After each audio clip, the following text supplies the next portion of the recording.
Baik pemirsa, obrolan DPRD Kota Yogyakarta, kita kembali pada segmen berikutnya, mungkin ini segmen terakhir terkait dengan rencana ke depan. Seperti kita tahu bahwa Kota Yogyakarta sebagai kota urbanisasi, di siang hari jumlah penduduk Kota Yogyakarta ini menampung kurang lebih sekitar 1.500 atau 1.500.000 warga yang beraktivitas di Kota Yogyakarta. Dan di Yogyakarta ini ada 13 rumah sakit, yang itu adalah rumah sakit dengan situasi menampung rawat inap. Di samping itu ada 300-an lebih hotel dari berbagai bintang. Ada 29 pasar penghasil sampah. Belum lagi sampah dari, bukan sampah masyarakat ya, sampah yang dihasilkan oleh masyarakat saat beraktivitas memasak dan lain sebagainya. Nah, tentu ini menjadi tantangan tersendiri. Nah, saya beruntung ini Bu Ketua Komisi hadir bersama saya, yang dimana akhir-akhir ini Bu Riri ada keresahan masyarakat terkait daya tampung tempat pembuangan akhir Kota Yogyakarta yang ada di Piungan, yang katanya ini tidak tahu ini pengelolaannya agak mengalami gangguan. Sementara bagaimana untuk mengatasi hal tersebut? Ya, silakan. Ya, terima kasih Pak Danang. Jadi masalah sampah tidak hanya masalah pemerintah kota, tetapi malah masalah kita semua sebagai warga Kota Yogyakarta. Tetapi juga masalah dari provinsi juga. Karena Piungan ini kewenangannya kan ada di provinsi. Kalau ditutup, mau tidak mau kita harus menyimpan sampah, kan gitu. Nah, kalau kami tadi, ini karena baru selesai pembahasan ya Pak ya, untuk anggaran 2023. Kami mendorong dari Dinas Lingkungan Hidup, jangan hanya optimalisasi, jangan hanya edukasi, tetapi tindakan nyata. Jadi apa sih inovasinya? Dan kami mendorong adalah untuk saat ini perlu ada percontohan lah, depo atau TPS yang ramah lingkungan. Selama ini kan depo atau TPS itu terbuka, begitu sampah tidak bisa diangkut ke Piungan, kelihatanlah betapa kotornya, betapa baunya dan lain-lain, dan itu sangat mengganggu. Dengan adanya satu aja contoh, misalnya depo yang ramah lingkungan, itu yang dimaksud depo ramah lingkungan ini seperti apa? Misalnya salah satu contoh nih Mandala Krida ya Pak ya, Mandala Krida nih yang besar nih karena memang deket Mandala Krida terbuka ya, terbuka. Di situ ada stadion, di sebelah kirinya ada asrama, dan itu juga kegiatan juga sering kuliner lagi di depannya, dan belakangnya itu ada perumahan. Itu yang bikin lesat kayaknya. Nah, kalau misalnya kami mengusulkan dibuat satu aja depo percontohan yang ramah lingkungan, artinya sampah yang ada di situ itu tertutup, misalnya diberi tanaman yang besar-besar yang bisa menutupi sampah, misalnya penuh. Kemudian ada salah satu insinerator.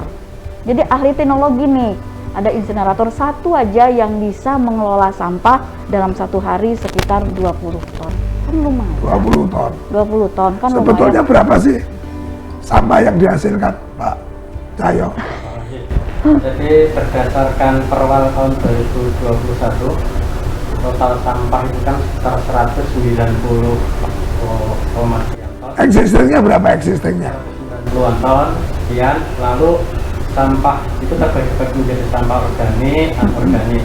Lalu sampah organik yang dihasilkan dari limbah rumah tangga itu sekitar 52,sekian ton. Organiknya? Organiknya. Nah, ketika kita berbicara sampah, Pak Danang, maka kita tidak bisa berbicara sendiri-sendiri. karena ini harus berkesinambungan. Oke. Kalau kami sebenarnya mempunyai konsep bagaimana bukan pengolahan, tapi pengolahan dan pemilahan sampah ini benar-benar melibatkan masyarakat. Jadi pengolahan dan pemilahan sampah mandiri, dengan kata lain Kota Yogyakarta ini mampu berdiri sendiri mengolah sampah tanpa harus ketergantungan dengan wilayah lain. Karena kalau ketergantungan dengan wilayah lain, kita tidak berusaha mengolah dan memilah sampah, ya nanti itu akan terus berulang, bertahun-tahun akan berulang. Sedangkan Kota Yogyakarta ini kan semakin padat. Bakalan Kota Jogja ini penduduknya semakin berkurang, gitu loh. Sehingga kalau kami Pak Danang mungkin saran gitu ya Pak Danang. Jadi selama ini menjauh ya, ini bisa jadi eksekutif selalu membanggakan. Oh, enggak apa-apa, bebas saja, fungsi pengawasan kita ini. Selama ini eksekutif itu kan membanggakan bank sampah. Iya. Tetapi ketika saya pribadi terjun ke masyarakat melakukan pengecekan ke bank sampah, ternyata mereka hanya sebatas memilah dan memilih barang yang bisa dijual, tetapi untuk sampah organiknya itu masih cangkling. Belum dilakukan pemilahan dan pengolahan. Ini kuncinya. Baik. Nah, sekarang ini kan saya bisa tanya, existingnya berapa sih? Artinya yang dihasilkan. Kalau itu kan perwal. Di perwal disampaikan 190.000 ton. Nah, ini janjane 190.000 atau lebih atau kurang kan gitu. Kalau existingnya untuk organiknya hanya 52,9. 52 organik. Organik, Anorganiknya. Anorganiknya saya lupa datanya. Karena tadi DWA itu tak siapkan datanya. Katanya saya lupa, tetapi saya kok lebih konsen kepada pemilahan organiknya dulu Pak Ketua. Karena ini disinergikan dengan Perda RTR Pak. Ya, baik. Jadi ini kenapa tak pancing gitu? Saya mendapatkan data terakhir, pemirsa yang terhormat, dari data terakhir menurut BPK, laporan terakhir BPK itu ternyata hasil dari sampah yang dihasilkan oleh Kota Yogyakarta itu kurang lebih sekitar 250.000 ton Per hari. per hari. Iya. Dengan distribusi tadi memang benar. Yang paling agak merisaukan itu sampah basah. Iya. Organik basah itu dari 13 rumah sakit, 300 lebih hotel. Itu kalau pagi sisa sarapannya ini tidak bisa dan menjadi sampah, karena memang itu makanan yang harus selalu higienis. Sementara sampah yang dihasilkan oleh rumah tangga itu cenderung bisa diurai. Nah, ini saya kira dengan kondisi yang seperti itu, nah ini komisi saya tadi saya tertarik bagaimana sentra-sentra TPS ya, tempat pembuangan sementara ini bisa tertutup, dikasih insinerator. Nah, cuman insinerator itu butuh anggaran berapa itu Bu Riri? Untuk yang satu unitnya? Ya, satu unit untuk kapasitas 20 ton per hari itu 1,5 M. Itu 1,5 M. Yang penting sekarang berilah contoh dulu satu. Itu satu unit. Satu untuk menyelesaikan sampah di satu kelurahan Baciro misalnya. Nah. Oh, jadi nanti rencananya apa? Ini berbasis apa? Sebenarnya kan TPS atau depo yang ada di Kota Jogja itu sekitar 12. Oh, ada 12. Nah, itu yang dibuang ke warga sekitar ya. Yang dibawa gerobak-gerobak itu kan buangnya ke sana. Nah, untuk sementara 12. 12 depo ya. 12 depo. Karena kan juga salah satu contoh yang kemarin ada di mana itu ya? Di SMA 9 itu kan sudah. Oh ya, Sagan. Ya, Sagan itu kan sudah tidak ada lagi ya Pak ya, kan juga ada penutupan juga gitu. Jadi penolakan masyarakat atau ditutup sama siapa itu? Ya warga sekitar, ada sekolah juga karena itu sekolah depannya. Sekolah sama sampahnya duluan mana itu? dengan sekolah kayak gitu. Biasanya tuh TPS itu biasanya gini Pak, TPS tuh biasanya cuma kecil, satu gerobak ya Pak ya, awalnya besar, banyak lah contoh-contoh yang kita lihat ya, jadi besar. Gitu. Baik. Nah, ya. Jadi ini konsep insenerator tadi kurang lebih investasinya 1,5 ya, 1,5 miliar kalikan 14 kali 12 dulu depo. 12 ya, itu depo. Iya. Nah, itu untuk kapasitas 20 ton 20 ton atau per 2 hari. ton per hari? 20 ton per hari. 20 ton per hari, Iya. berarti besar dong itu. Sebenarnya besar. Ah, Tapi kan ini pemerintah kota belum memulai nih, gitu. Karena di wilayah lain kayak di Bandung sudah, Ya. terus di Surabaya juga sudah. Nah, saya juga mendapatkan kabar nih. Iya. Katanya insenerator itu tidak lolos izin KLH. Ini gimana ini? Nah, yang tidak lolos itu sebenarnya yang kemarin sudah ada di Bener ya, mana ya, di wilayah Ya, sudah itu ada percontohan. dan itu memang tidak layak karena memang polusi udara. Ya. Sedangkan yang disarankan kita kan bicara dengan Bapeda ya, Ya. konsep ke depan penanggulangan sampah seperti apa. Ini yang buatan Pindad kalau tidak salah. Ya. Jadi sudah jelas ya kalau memang sudah dijual ada masuk di e-katalog, artinya sudah Sertifikasi KLH. iya. Ya, semoga segera dapat. Kira-kira dianggarkan piro iki? Belum Pak, kan baru pembahasan. Makanya kita juga mendorong yang penting depo yang kami usulkan untuk percontohan ini nanti dianggarkan dulu di 2023. Kan kalau sekarang kan nggak bisa masuk Pak, karena banyak anggaran yang sudah di ini kan Pak, di Enggak, saya kira tidak ada persoalan itu. karena kan juga harus ada DED-nya dulu, DED belum ada. DD-nya belum ada. Belum, kan ini baru usulan, tapi kami akan mendorong ke arah sana. Sampai Mudah-mudahan di 2023 nanti bisa dengan ada DED senyampang dengan itu kan e-katalog kayaknya itu cukup. besarnya seberapa? Sebenarnya tidak memakan waktu yang tidak memakan tempat sih sebenarnya. Kira-kira berapa persegi lah butuhnya? Berapa persegi ya, saya kalau untuk berhitung berapa persegi saya kurang nggak Karena memakan. memang belum diajukan DED-nya ya. Belum. Yang berhak mengajukan siapa ini? Dari Dinas Lingkungan Hidup. Dari DLH. DLH sendiri. Ya. Baik, ini ada keterkaitan dari Dinas Lingkungan Hidup. Saya kira sesuai dengan tupoksinya Iya. Bapak Ibu sekalian. Ini didorong aja untuk segera membuat DED-nya. Iya.